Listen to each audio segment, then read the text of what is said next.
આપણે last time વિખંડન પ્રક્રિયા અને એના રિલેટેડ એક દાખલો જોયેલો.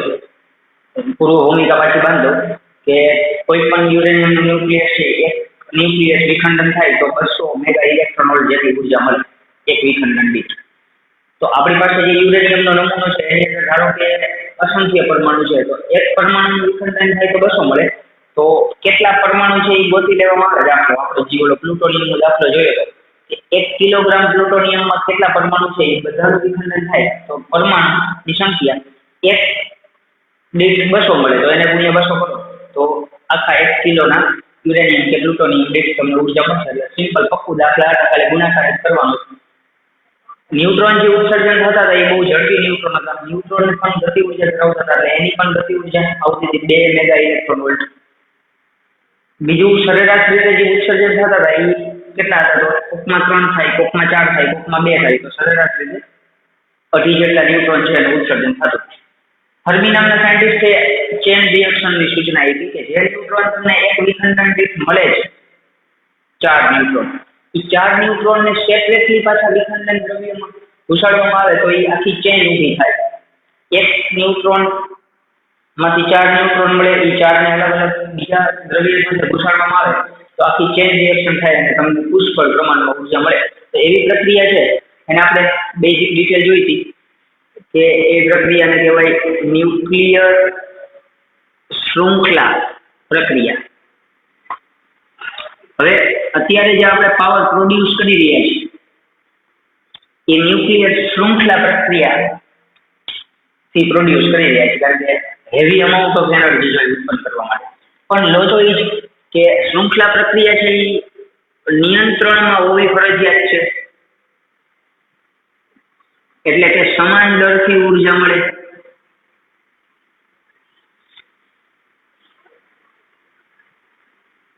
આવું કરવું પડે.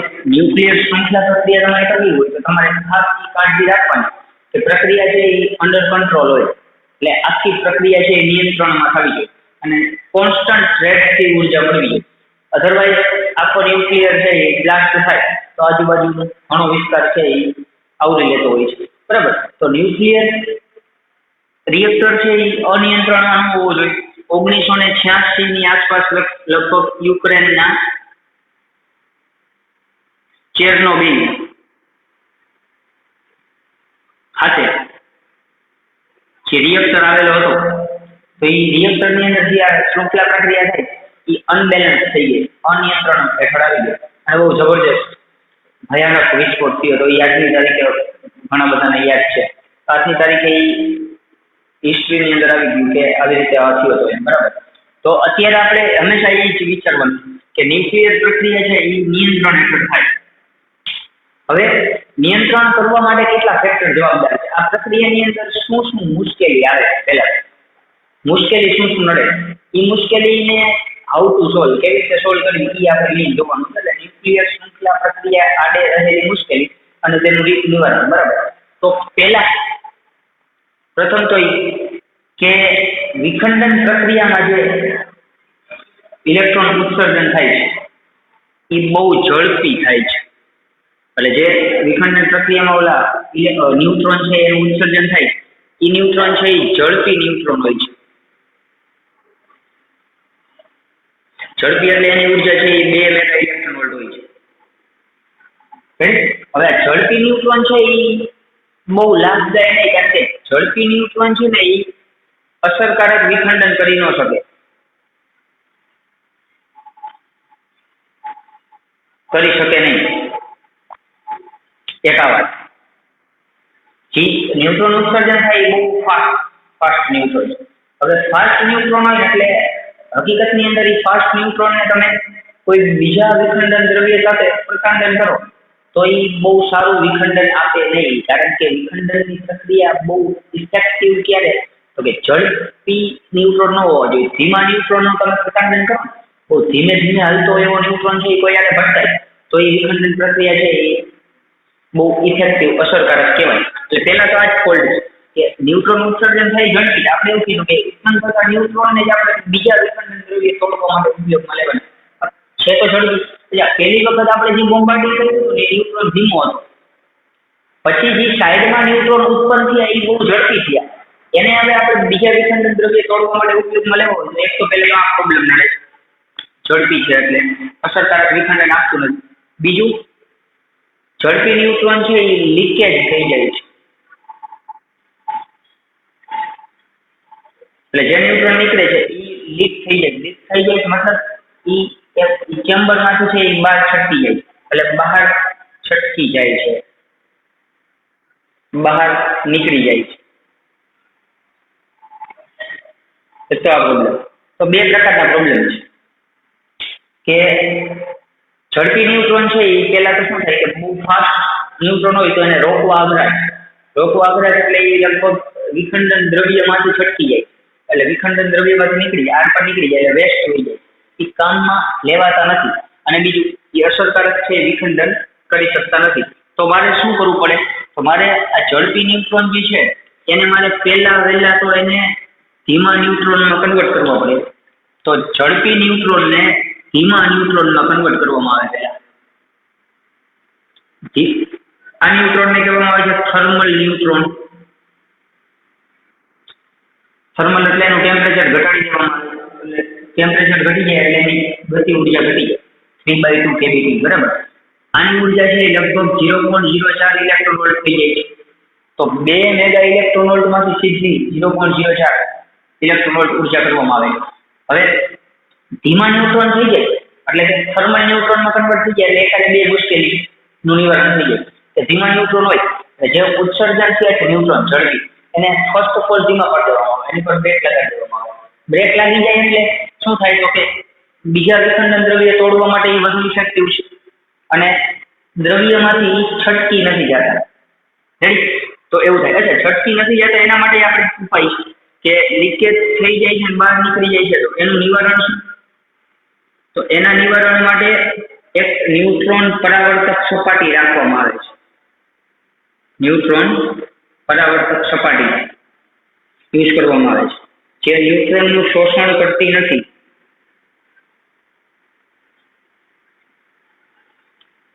અને અસરકારક વિખંડન મેળવવા માટે ધીમા પાડવામાં આવે. તો એના માટે ઝડપી ન્યુટ્રોનને ધીમા પાડવાનું જે કામ કરે છે એ મોડરેટર નામનું ડિવાઇસ કરે છે.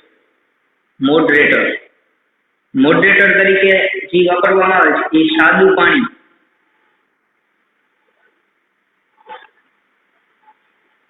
ભારે પાણી,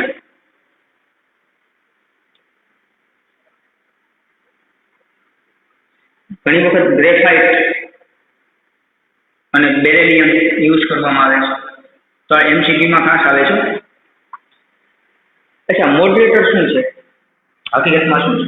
તો એવું કહેવામાં આવે છે કે કોઈ પણ ફાસ્ટ વસ્તુ હોય એને તમે હલકા ન્યુક્લિયસ જે હોય ને, હલકા ન્યુક્લિયસ એની હારે પ્રસાંગન કરાવો તો આ ઓના જેવું છે, સ્થિતિસ્થાપક સંઘાત. સંઘાત એટલે હેડ ટુ હેડ કોલિઝન. એટલે મતલબ આપણે લખોટી રમતા હોય તો કોઈ એક લખોટી સ્થિર પડી અને બીજી લખોટીને તમે આમ ભટકાવો તો શું થાય કે આ પેલી તમે જે પ્રસાંગન કર્યું એ બધી ઉર્જા બીજી લખોટીમાં ટ્રાન્સફર થઈ જાય એટલે એ મૂવ થઈ જાય અને આ જે મૂવેબલ લખોટી હોય એ પોતાની જગ્યા લઈ લે. મતલબ એક વ્યક્તિ ઊભો હોય, કોઈ એક વ્યક્તિ તમને ધક્કો મારે તમે આખા વહી જાઓ, એની ઉર્જા તમને મળી એટલે તમે કહો અને બીજો વ્યક્તિ છે એ તમારી જગ્યાએ સ્થિર થઈ જાય. તો આ પ્રકારના જે સંઘાત હોય એને હેડ ઓન કોલિઝન કહેવાય. તો અહીંયા એવું થાય કે સિમ્પલ હલકું ન્યુક્લિયસ હોય એટલે કે પાણીની અંદર એક જ પ્રોટોન આવેલો હોય એના ન્યુક્લિયસમાં. તો પાણીના ન્યુક્લિયસ સાથે કોઈ ઝડપી ન્યુટ્રોનને ભટકાવો તો એ બધી ઉર્જા છે એ પ્રોટોનને આપી દે અને પોતે જે ધીમો પડી જાય. તો પાણીનો યુઝ કરવામાં આવે છે સિમ્પલ. અથવા તો તમે આમ દેશી ભાષામાં સમજો ને તો ઝડપી ન્યુટ્રોન એટલે એનું ટેમ્પરેચર બહુ જબરદસ્તી વધારે, કારણ કે એની ઉર્જા વધારે છે. તો હવે એ પાણીની અંદરથી પાસ થાય એટલે પાણી એક અવરોધક માધ્યમ, તો એની અંદર ઠંડો થઈ જાય મતલબ એની બધી ઉર્જા છે ઉષ્મા ઉર્જા ગુમાવી દે અને ન્યુટ્રોન છે એ ધીમો પડી જાય. તો ઝડપી ન્યુટ્રોનને પહેલા ધીમા પાડવા માટેની બ્રેક એટલે કોણ? તો કે મોડરેટર તરીકે સાદું પાણી અમુક પાવર પ્લાન્ટમાં વપરાય, અમુક પાવર પ્લાન્ટમાં ભારે પાણી વપરાય, ગ્રેફાઇટ બેરેલિયમ પણ યુઝ થાય. તો ચાર વસ્તુ યુઝ થાય. બીજી ઝડપી ન્યુટ્રોન છે એ લીકેજ થઈ જાય એટલે મારે એક પરાવર્તક સપાટી ગોઠવવી પડે. તો એ પરાવર્તક સપાટી ઉપર આપાત થાય એટલે પાછું એનું રિફ્લેક્શન થાય અને પાછું આમ અંદર છે એ ટ્રાન્સફર થયા રાખે. તો પરાવર્તક સપાટી એવી હોવી જોઈએ કે શોષણ ન કરી લે, નકર તો શું થાય, પરાવર્તક સપાટી નહીં કે ન્યુટ્રોન આવ્યા એ કામ કરી લે તો પૂરું થઈ જાય. એટલે શોષણ ન કરતી હોવી જોઈએ, 100% ન્યુટ્રોનને રિફ્લેક્ટ કરે તો એ ન્યુટ્રોન પરાવર્તક સપાટી યુઝ કરવામાં આવે છે. તો ઝડપી ન્યુટ્રોનને ધીમા પાડવા પડે છે. શું મુશ્કેલી આવી અને એનું શું નિવારણ કર્યું? રેડી? બીજું અહીંયા કે જે અહીંયા ઉષ્મા ઉર્જા ઉત્પન્ન થાય છે, જે વિખંડનને કારણે જે ઉર્જા મળે છે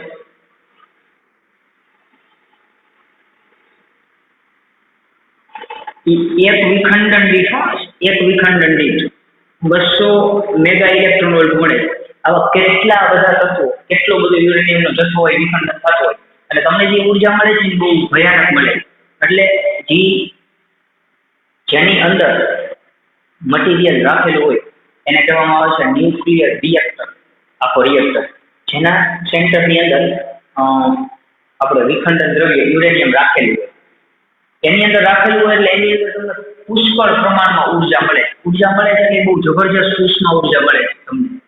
હવે આ ઉષ્મા ઉર્જા જે મળે છે ને એનું ટેમ્પરેચર છે 10⁶ કેલ્વિન હોય, 10⁶ કેલ્વિન.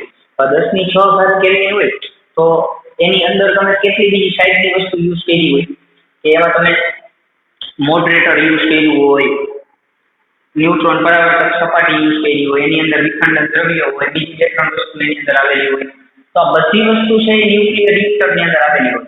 તો એ વસ્તુને ઇફેક્ટ ન થાય, એને પણ કોઈ જાતની ઇફેક્ટ ન આવે અને બધી વસ્તુ છે એ પ્રોપર સેફ્ટી સાથે વર્ક કરે તો એના માટે છે એ અમુક વસ્તુ જોઈ. તો અહીંયા એક શીતક નામની વસ્તુ છે, શીતક.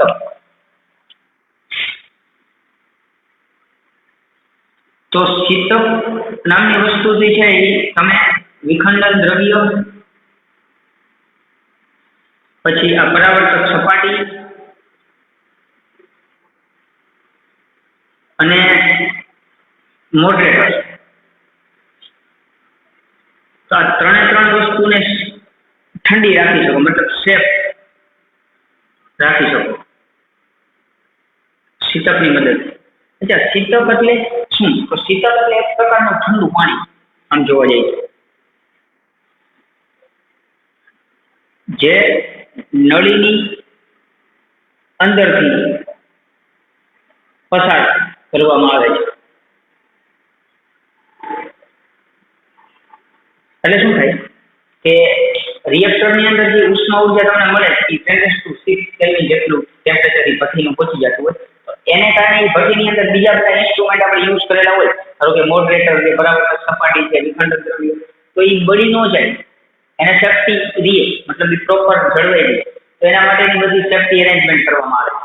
પ્લસમાં બીજું મેં તમને આવતા વખતે કીધું હતું કે ન્યુક્લિયર રિએક્ટરની જે દિવાલો છે એ લેડની બનાવવામાં આવે છે. લેડની એની અંદર જેટલા ઇન્સ્ટ્રુમેન્ટ યુઝ થાય છે પ્રોપર સેફ્ટી સાથેની ગોઠવણી કરવામાં આવે.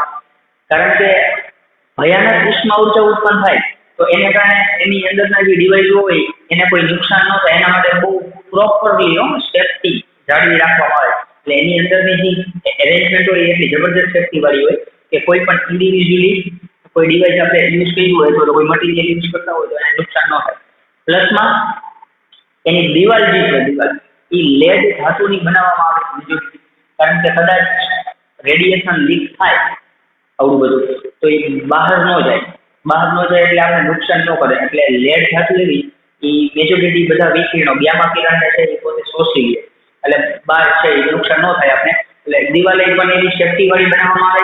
આ શીતક શું કરશે તો કે 10⁶ કેલ્વિન વાળું જે હાઈલી ઉષ્મા ઉર્જા ધરાવતું ઉર્જા છે એને ઉપયોગમાં ફેરવી શકાય ને એવી ઉર્જામાં ટ્રાન્સફર કરે. મતલબ એને થોડુંક ઠંડુ કરે, થોડુંક જ ઠંડુ, આમ તો ગરમ જ હોય પણ આપણે ઉપયોગમાં લઈ શકાય ને એવા ફોર્મમાં એ કન્વર્ટ કરે, ઉપયોગમાં લઈ શકાય એ ફોર્મમાં કન્વર્ટ કરે. મતલબ આપણે પાણીને ધારો કે વરાળ બનાવી તો પાણીને વરાળ બનાવવા માટે મારે જે ગરમી આપવી પડે પાણીને કે જેથી કરીને પાણી ગરમી મેળવે અને વરાળ બને, તો એ ગરમી છે એ શીતક બેલેન્સ કરે.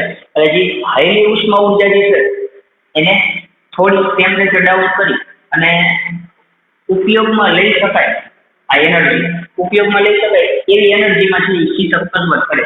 અને શીતક છે એની અંદર છે પાઇપલાઇન મારફતે નળીની મારફતે ફરતું હોય. શીતક તરીકે જે આપણે દ્રવ્ય યુઝ કરીએ શીતક તરીકે એક્ઝામ્પલ, તો એ શીતક તરીકે પાણી, પ્રવાહી સોડિયમ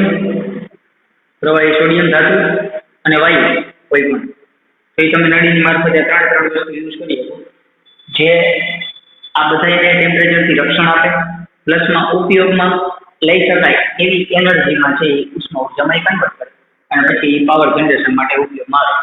તો એક આ મુશ્કેલી હતી, એનું નિવારણ. બીજું બહુ ઇમ્પોર્ટન્ટ જી છે એ કોઈ પણ એક તબક્કે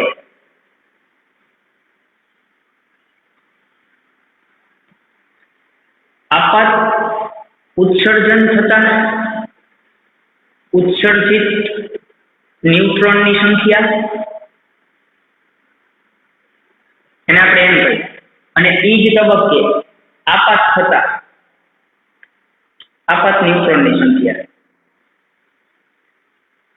એને તમે N0 કહો. એનો જે ગુણોત્તર આવે, મતલબ કોઈ એક વિખંડન પ્રક્રિયામાં અમુક ઇલેક્ટ્રોન નીકળી ગયા છે, ન્યુટ્રોન નીકળે, એની સામે કોઈ એક તબક્કે છે એની સામે આપાત થઈ ગયા, તો એનો તમે રેશિયો લેવામાં આવે કોઈ એક ક્ષણે અથવા તો કોઈ એક તબક્કે ઉત્સર્જન થતા, મતલબ પ્રક્રિયા પૂરી થાય અને બહાર નીકળતા ઉત્સર્જન થતા ન્યુટ્રોનની સંખ્યા N, અને એક તબક્કે આપાત થતા દ્રવ્ય ઉપર ન્યુટ્રોનની સંખ્યા N0 ના ગુણોત્તરને ગુણક અંક કહેવામાં આવે છે. તો ગુણક કેને કહેવામાં આવે છે? Multiplication factor. મલ્ટીપ્લિકેશન ફેક્ટર અથવા તો ગુજરાતીમાં કહેવાય ગુણક અંક. એક પ્રકારનો અચળાંક આંકડો છે. તો ગુણક અંક નામની એક ભૌતિક રાશિ આપણે વ્યાખ્યાયિત કરી છે, જેનો કોઈ એકમ નથી. એ હકીકતમાં કેનો રેશિયો છે? તો આમ શું છે ગુણક અંક એટલે શું? તો ન્યુક્લિયર વિખંડન પ્રક્રિયામાં કોઈ એક તબક્કે ઉત્સર્જિત ન્યુટ્રોનની સંખ્યા અને આપાત ન્યુટ્રોનની સંખ્યાના ગુણોત્તરને ગુણક અંક કહેવાય. એટલે આ બહુ ઇમ્પોર્ટન્ટ છે. એટલે ગુણક અંકનું ફોર્મ્યુલા આવી ગયું N/N0. હવે અહીંયા ઠીક છે એ નહીં જ છે. જો k ની કિંમત 1 હોય, k બરાબર 1 હોય, તો કોઈ એક તબક્કે આપાત જેટલા થાય ને એટલા જ ઉત્સર્જન થાય. ઉત્સર્જન થાય એટલા જ આપાત થાય. એટલે N બરાબર N0 થાય. k બરાબર 1 હોય તો N બરાબર N0 થાય. મતલબ 500 ન્યુટ્રોન છે એ આપાત થતા હોય તો અમે ઉત્સર્જન છે એ 500 થતા હોય. તો આ પ્રકારનો જે પાવર પ્લાન્ટ છે, આવી એરેન્જમેન્ટ કરવામાં આવે તો આ પ્રકારનો પાવર પ્લાન્ટ જે ચાલતો હોય એને ક્રિટિકલ સિચ્યુએશનમાં ચાલે છે. કહેવાય ક્રિટિકલ સ્થિતિમાં. ક્રિટિકલ સ્થિતિ, ક્રિટિકલ સ્થિતિ કેની વેલ્યુ 1 હોય તો એ પાવર પ્લાન્ટ જે રન થઈ રહી હોય, જે ચાલી રહી હોય, એને એવું કહેવામાં આવે છે ક્રિટિકલ સ્થિતિમાં ચાલે છે. એવું કહેવાય ક્રિટિકલ. અને જો પાવર પ્લાન્ટ છે એ ક્રિટિકલ સ્થિતિમાં ચાલે તો તમને સમાન દરથી ઉર્જા મળ્યા રાખે, સમાન દરથી ઉર્જા ઉત્પન્ન થયા રાખે છે, ઉત્પન્ન થાય છે. તો કોઈ પણ હંમેશા ગોલ એવો હોય, આખો પાવર પ્લાન્ટ ચાલતો હોય ને તો એનો ગોલ એવો હોય કે ક્રિટિકલ સિચ્યુએશનમાં ચાલે. ક્રિટિકલ એટલે બહુ બેલેન્સ, મોસ્ટ સુટેબલ પોઝિશન, કે કેની વેલ્યુ 1 થાય તો આપાત જેટલા ન્યુટ્રોન થાય એટલા જ આગળ ઉત્સર્જન થાય. તો આ પ્રકારનો પાવર પ્લાન્ટ જે ચાલતો હોય એને ક્રિટિકલ સ્થિતિમાં ચાલે એવું કહેવાય. અને ક્રિટિકલ સ્થિતિમાં ચાલે તો સમાન દરથી તમને સતત ઉર્જા મળ્યા રાખે. પણ જો આવું ન થાય તો શું? ધારો કે કેની વેલ્યુ છે એ 1 કરતા વધી જાય, કેની વેલ્યુ છે એ 1 કરતા વધારે આવે. એટલે કેની વેલ્યુ 1 કરતા વધારે આવે એનો મીનિંગ શું થાય? કેની વેલ્યુ 1 કરતા વધારે આવે, કેની વેલ્યુ 1 કરતા વધારે આવે એટલે n ની કિંમત વધારે આવે, કારણ કે આ સંચલનમાં છે. અને આની કિંમત છે એ ઓછી આવે. વિચારો, મારે આની કિંમત 1 કરતા વધારે લેવી હોય તો આની કિંમત વધારે આવે ને, N0 ની કિંમત ઓછી આવે. એટલે વધુના છેદમાં ઓછા તો જ વધુ જવાબ આવે. તો k ની કિંમત વધારે હોય 1 કરતા વધારે તો n ની કિંમત વધી જાય, તો n છે એ ગ્રેટર ધેન N0 થઈ જાય. આનો મીનિંગ એવો થયો કે કોઈ એક તબક્કે ઉત્પન્ન થતા ન્યુટ્રોનની સંખ્યા છે એ વધી જાય, આપાત થતા ન્યુટ્રોનની સંખ્યા છે એ ઘટી જાય. ઉત્પન્ન વધારે થાય અને આપાત નથી થતા, ઉત્પન્ન વધારે થાય અને આપાત નથી થતા. તો આવો પ્રકારના જે પાવર પ્લાન્ટ હોય એ આવી રીતે જો કદાચ થાય તો આને કહેવામાં આવે છે એ power plant super critical situation. તો સુપર ક્રિટિકલ કન્ડિશન માં ચાલે. સુપર ક્રિટિકલ, આ ક્રિટિકલ હતું, આ એના કરતા વધારે સુપર ક્રિટિકલ કન્ડિશનમાં ચાલે છે. મતલબ આપાત કરો છો એના કરતા વધારે ઉત્સર્જન થાય. હવે તમે જેટલા આપાત કરો એના કરતા ઉત્સર્જન વધારે થાય એટલે ઉર્જા સમાન દરથી ન મળે, સમાન દરથી ઉર્જા મળે નહીં અને ઉત્પન્ન થતી ઉર્જાનો દર વધી જાય.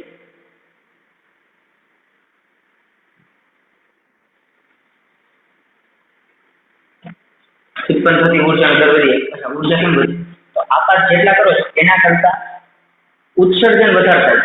તો ઉત્સર્જન ન્યુટ્રોન વધારે થાય તો ન્યુટ્રોન ઉત્સર્જન વધારે થાય એટલે એનર્જી જે હતી પેલા એના કરતા વધી ગઈ, આઉટ ઓફ સિચ્યુએશન ગયું છે. બરાબર.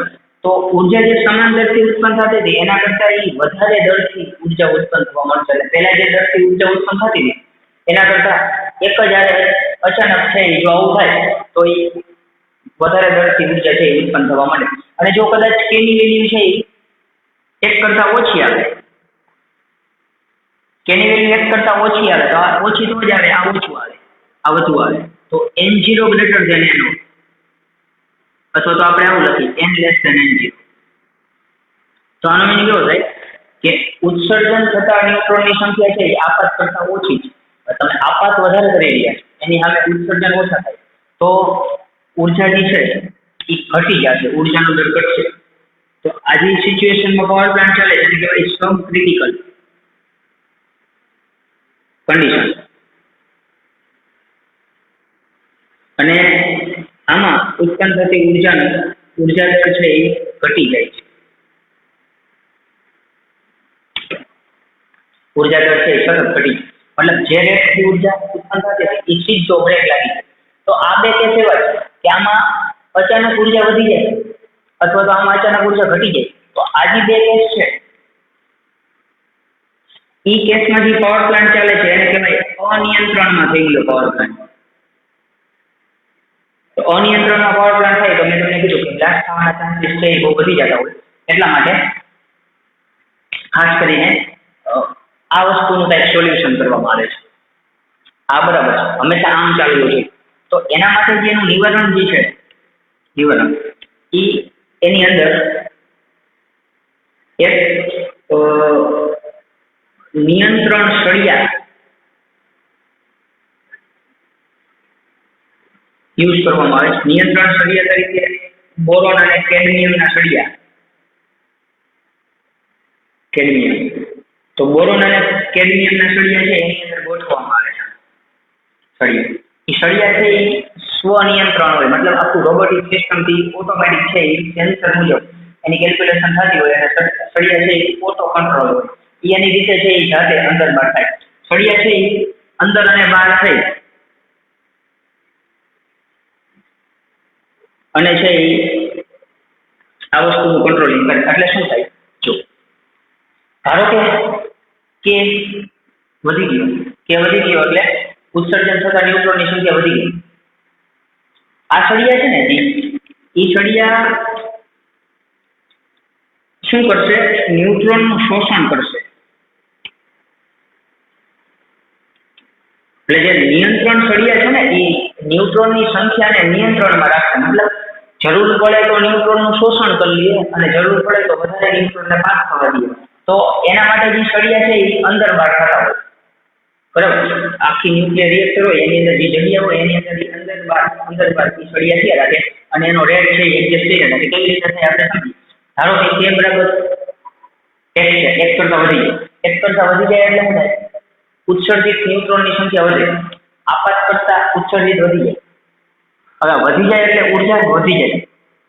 તો મારે શું કરવું પડે? જેટલા આપાત થાય એના કરતા જે ઉત્સર્જિત છે એ વધારે છે એને ઓછા કરવા પડે. સમજ્યું? ઓછા કરો એટલે ઉર્જા છે જે વધી ગઈ છે એ ઘટી જાય. તો મારે સળિયાને શું કરવું પડે? એ સળિયા છે એ છેક અંદર સુધી જાય. તમે એમ સમજો ને અહીંયા પાણી આવી રહ્યું છે અને વચ્ચે છે એક તમે કોઈ વસ્તુ છે આમ આડી ઊભી રાખી દો, તો જેમ તમે આમ અંદર જવા દેશો તો પાણીનો ફ્લો છે એ ઓછો થશે. જેમ તમે ઉપર લેશો એમ પાણી છે એ વધારે પાસ થાય. તો અહીંયા સળિયા અંદર જાય તો જે ન્યુટ્રોનની સંખ્યા ઉત્સર્જિત વધી ગઈ એની પર બ્રેક લગાડી દે એટલે એનું શોષણ કરી લે. એટલે ન્યુટ્રોનનું શોષણ કરી લે અને સળિયા અંદર જાય. એટલે જો કે છે એ વધી જાય એક કરતા તો ન્યુટ્રોનનું શોષણ કરે છે. એટલે વધી જાય એટલે સળિયા અંદર જાય એટલે ન્યુટ્રોન જે ઉત્સર્જન થાય છે એનું શોષણ કરી લે. એટલે જેટલા આપાત થાય એટલા જ ઉત્સર્જનમાં મળે, બાકીના બધા છે એ શોષી લે. તો એ બેલેન્સ થઈ જાય ક્રિટિકલ, બરાબર. અને જો એક કરતા ઓછું થાય મતલબ તો ઉત્સર્જન ઇલેક્ટ્રોનની સંખ્યા આપાત કરતા ઓછી હોય તો શું થાય? તો સળિયા છે એ બહાર આવશે એટલે વધારે ફ્લો જવા દેશે. મતલબ આપાત અને ઉત્સર્જનની જે સંખ્યા ઓછી છે એને મારે વધારવી પડે. તો એ વધારવા માટે છે એ સળિયાને બહાર ખેંચવામાં આવે. એટલે જો સળિયા બહાર તરફ ટ્રાન્સફર થાય તો કેની કિંમત છે એ 1 કરતા ઓછી હોય તો સળિયા ઓટોમેટિક બહાર નીકળી અને ન્યુટ્રોનને વધુ માત્રામાં પસાર થવા દે છે. તો આટલી પ્રકારની મુશ્કેલી છે મેઇન. તો અહીંયા જે સળિયા છે એ ઓટોમેટિક એડજસ્ટેબલ હોય, અંદર બહાર થતા હોય. સળિયાનું મેઇન કામ અંદર બહાર થવું. તો જો ક્રિટિકલ હોય તો એક જ સ્થાને રહીએ સળિયા, બરાબર. જો ઈ પાવર પ્લાન્ટ છે સુપર ક્રિટિકલ થાય તો ઉત્સર્જન વધી જાય તો એને અટકાવવા માટે એ અંદર જાય એટલે બ્રેક લગાડે એટલે શોષણ કરે. જો ઘટી જાય સબ ક્રિટિકલમાં આવે તો ન્યુટ્રોનની સંખ્યા ઉત્સર્જન થાય એને વધારવી પડે એટલે થોડોક બહાર થઈ જાય એટલે ન્યુટ્રોનનો ફ્લો છે એ થોડોક વધી જાય. એટલે નિયંત્રણ સળિયા છે એ આ રીતે આખું કામ કરે છે, આખું ટોટલ કન્ડિશન છે એને નિયંત્રણ કરે છે. એના માટે જે ડિવાઇસ યુઝ થાય છે બોરોન અને કેડમિયમના યુઝ. ઘણી વખત એવું બને કે પાવર પ્લાન્ટ છે એ ધારો કે અનિયંત્રણમાં કદાચ તોય આવી જાય, મેબી કદાચ એવો કંઈક ફોલ્ટ આવ્યો તો ફોલ્ટ આવ્યો ને ત્યારે શું કરે નિયંત્રણ સળિયા છે સાવ અંદર આવી જાય એટલે 100% ન્યુટ્રોનનું શોષણ કરે. બધા ન્યુટ્રોન શોષણ કરી લે એટલે અહીંયા પ્રક્રિયા છે એ અટકી જાય એટલે તમને છે એ કોઈ જાતનું નુકસાન ન થાય. એટલે ઘણી વખત પાવર પ્લાન્ટને બંધ કરવું હોય તો આ યુઝ થાય. પાવર પ્લાન્ટ બંધ કરવો હોય, પાવર પ્લાન્ટ ચાલે છે એને મારે શટડાઉન કરવું હોય તો શટડાઉનમાં જ કરવામાં આવે. નિયંત્રણ સળિયા છે એને છેક સુધી અંદર ઘુસાડી દેવામાં આવે એટલે બધા ન્યુટ્રોન શોષાઈ જાય એટલે એની પર બ્રેક લાગી જાય એટલે પછી તમે પાવર છે એ જનરેટ ન કરી શકો. મતલબ તો પાવર પ્લાન્ટ ઘણી વખત બંધ કરવા માટે પણ નિયંત્રણ સળિયા છે એ 100% ન્યુટ્રોનનું શોષણ કરતા હોય. તો મેં આ બધી પ્રકારની કન્ડિશન ફૂલફિલ થાય તો જ તમે સમાન દરથી ઉર્જા ઉત્પન્ન કરી શકો. નકર પછી આખો પાવર પ્લાન્ટ અનિયંત્રણમાં આવી જાય તો તમને મેં કીધું એમ રાસાયણિક બોમ્બની જેવું છે, હાઇડ્રોજન બોમ્બની જેવું એ ઓન ધ સ્પોટ છે બ્લાસ્ટ થાય. તો મેં અહીંયા 3 જ પોઈન્ટ છે. પહેલા ન્યુટ્રોન છે એ ઝડપી હતા તો ઝડપી ન્યુટ્રોન છે એ બહુ સારા એવા વિખંડન ઉપચાર ન કરી શકતા એટલે એને ધીમા પાડવા છે. ધીમા પાડવા માટે મોડરેટર યુઝ થાય. મોડરેટર તરીકે ભારે પાણી, સાદું પાણી, ગ્રેફાઇટ, બેરેલિયમ યુઝ થાય. ધીમા પડે છે ન્યુટ્રોનને થર્મલ કહેવાય, એની ઉર્જા 0.04. બીજું ઝડપી ન્યુટ્રોન હતા એની દ્રવ્યમાંથી છટકી જતા હતા એને બ્રેક લગાડવા માટે પરાવર્તક સપાટી વાપરવામાં આવે. આ બધા ડિવાઇસને કારણે જે ઉર્જા મળે છે બહુ વધારે લેવલની ઉર્જા, વધારે ટેમ્પરેચર વાળી ઉર્જા મળે. જેના કારણે આ બધા દ્રવ્ય છે એને રક્ષણ મેળવવા માટે એને ઠંડી પાડવી પડે. તો ઠંડક માટે શીતક યુઝ થાય.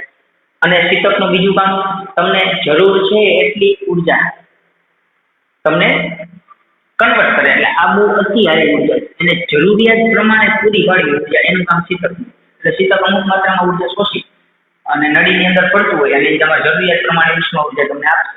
તો એમાં યુઝ થાય પાણી, પ્રવાહી ધાતુ અને વાયુ. બીજું ઉત્સર્જન થતા ન્યુટ્રોન અને આપાત ન્યુટ્રોનનો ગુણોત્તર એને ગુણોત્તમ કહેવાય અથવા મલ્ટીપ્લિકેશન ફેક્ટર. આ કેવો છે એના ઉપર પાવર પ્લાન્ટની સિચ્યુએશન. જો K બરાબર 1 હોય તો આપાત અને ઉત્સર્જન છે એ સરખા હોય તો પાવર પ્લાન્ટ છે બહુ સારી રીતે ચાલે છે, ક્રિટિકલ સિચ્યુએશનમાં ચાલે છે અને સમાન દરથી ઉર્જા મળે અને નિયંત્રણ છે.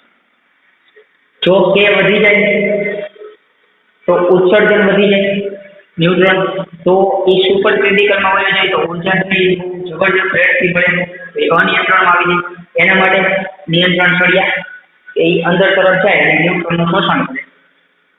અને જો ઉત્સર્જનની સંખ્યા ઓછી હોય મતલબ કે ઓછો હોય તો એ સબ ક્રિટિકલમાં ચાલે તો ઉર્જા જે હતી એના કરતાં ઘટી ગઈ તો એને વધારવા માટે સળિયા છે એ બહાર આવે ન્યુટ્રોનને વધારે પાસ થવા દે. તો આ બધી પ્રકારની કન્ડિશન ફૂલફિલ થાય તો પાવર પ્લાન્ટ છે એ નિયંત્રણથી ચાલે. રેડી. નિયંત્રણ સળિયા તરીકે બોરોન અને કેડમિયમ યુઝ કરવામાં આવે છે ખાસ. તો આ મોસ્ટ ટાઈમ પ્રશ્ન છે તમારા મટીરિયલમાં મેં પ્રશ્ન લખાયેલો છે. મટીરિયલ તમે જે આપેલું છે એની અંદર વ્યવસ્થિત પ્રશ્ન કેવી રીતે પૂછાય એ લખેલો છે અને નીચેનું સોલ્યુશન લખેલું. તો હું જે બોલ્યો છું એ ટેક્સ્ટબુકમાં છે. તો ખાસ આપણે પૂછાય એવો કે ન્યુક્લિયર શૃંખલા પ્રક્રિયા એટલે શું તેની આડે આવતી મુશ્કેલી તેનું નિવારણ સમજાવો. તો બહુ આઈએમપી પ્રશ્ન એટલે ખાસ એકવાર ટેક્સ્ટબુકની અંદર કદાચ મટીરિયલ અવેલેબલ ન હોય તો કદાચ ટેક્સ્ટબુકમાં તમે પોઈન્ટ ટુ પોઈન્ટ જોઈ જશો એક એક. તો લગભગ આ બધી વસ્તુ છે હું બોલ્યો જ છે. અને આમાંથી એમસીક્યુ પણ પૂછાવાના ચાન્સીસ ઘણા બધા વધારે છે. એ વખતે જ ગુજકેટમાં પૂછવાનો હતો કે થર્મલ ન્યુટ્રોનની ઉર્જા કેટલી હોય અથવા તો વિખંડન પ્રક્રિયામાં જે ઉત્પન્ન થાય છે ન્યુટ્રોન એની ઉર્જા કેટલી હોય સરેરાશ કેટલા ઉત્પન્ન થાય તો આ બધી વસ્તુ પૂછાય. એટલે ખાસ તમારે જોઈ લેજો. પછી હવે એકાદો ટોપિક બાકી છે પછી સાથે સાથે બધા દાખલા લઈ લો. વિખંડન જોયું, વિખંડનની અંદર ડિટેલમાં વિખંડન જોયું. હવે સંલયન જોશું અને પછી એના રિલેટેડ જે દાખલા છે 4-5 પૂરા કરશું. બરાબર.